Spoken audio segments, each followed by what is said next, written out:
YouTube, welcome to another episode of the Retro Game Vlog.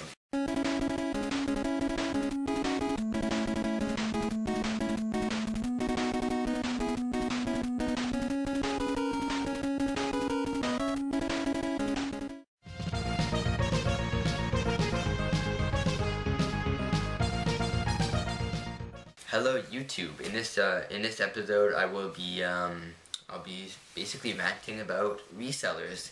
So resellers have become, are basically the devil of game collecting.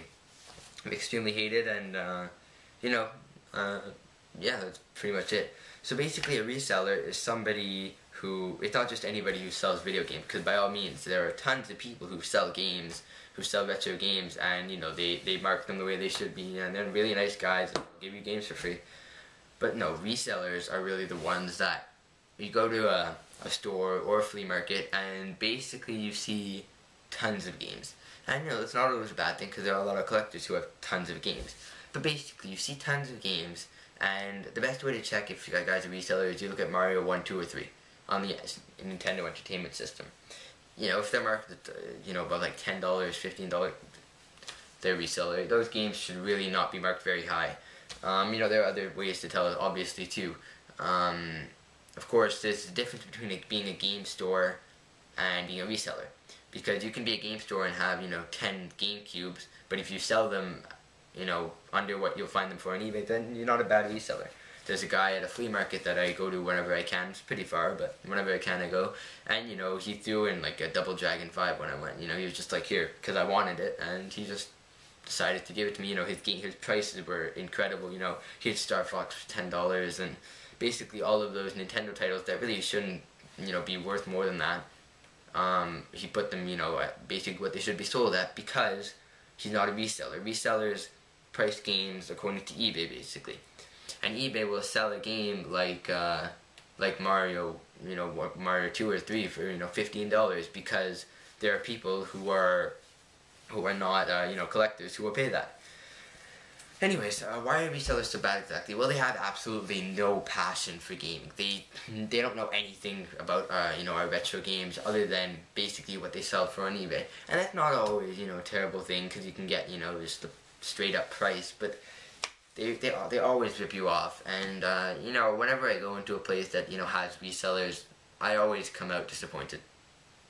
I come out, I go in there, if it's a place that has a ton of games, I'm excited, I want to see all these games, I want to, have a chance to get them, but then I come out of there disappointed, because they're just such assholes, really. Once in a while you can catch them, like a game right up there, SWAT Cats for the Super Nintendo. It's like a $30 game, I got for $5. A few of my Game Boys, they just marked generically at $10, you get, but some of them are worth much more than that. So, there are some upsides to resellers. But, overall, they're really, and there are ways around it. Sometimes you can bargain and stuff, and the worst is when you go into trade games in. Because generally, when I get doubles, I have doubles on the bottom shelf down there.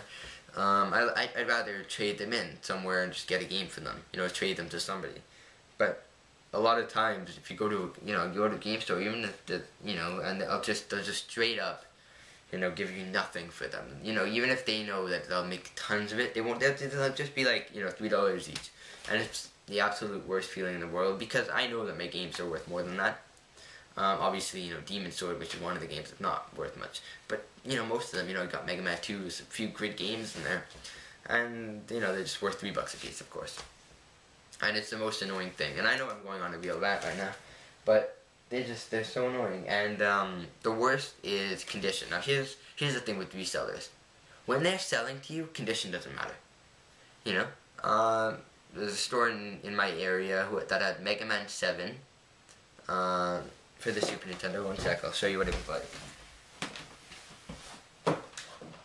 It was Mega Man 7, and basically the whole top here, the whole top label, was ripped off. It was just non-existent, and there was some white marking over here from it. Now, of course, it was being sold for $70, which is, for Mega Man 7, I think that's a fair price. It's not great, but it's a fair price. So, when I saw it, I got kind of excited, but then I, realized it's all ripped on top. And, you know, I asked the guy, you know, it's in terrible condition. Can you do better price? And he said, no, condition doesn't matter for, you know, retro games. And it just pissed me off so much, because so many times before I'd gone in there asking what he would, you know, trade a game for me for, if I couldn't trade it to someone else or something like that. And if there was the smallest, you know, smallest imperfection, I would just get shunned. And it's just so annoying, you know. They're basically resellers. They're greedy. They don't care. They don't know the games. And as collectors, you know, we really, you know, we like people who are like us, who really care about the games, you know, because it's all about the games, not about the price. So yeah, that's basically my rant on resellers. You know, if you want to hear more things like this, then hear me just talking away. I try not to get too angry, because I don't want to, you know, blurt something out that would offend some people. But yeah, I can go on for a pretty long time about resellers, because they piss me off a lot. Anyways, thanks for watching. You know, subscribe, like, I appreciate the support. Go check out my other videos, because I have some ones that probably aren't as boring as this one was. You know, I got a lot of pickups, got you know, reviews and stuff. I'll constantly be uploading videos. So yeah, thanks for watching. You know, if you're watching this, you know, at the beginning of the year, like I'm recording it, then Happy New Year. Have yourself a great evening, day, rest of the week. See you guys soon. Thanks for watching. Bye.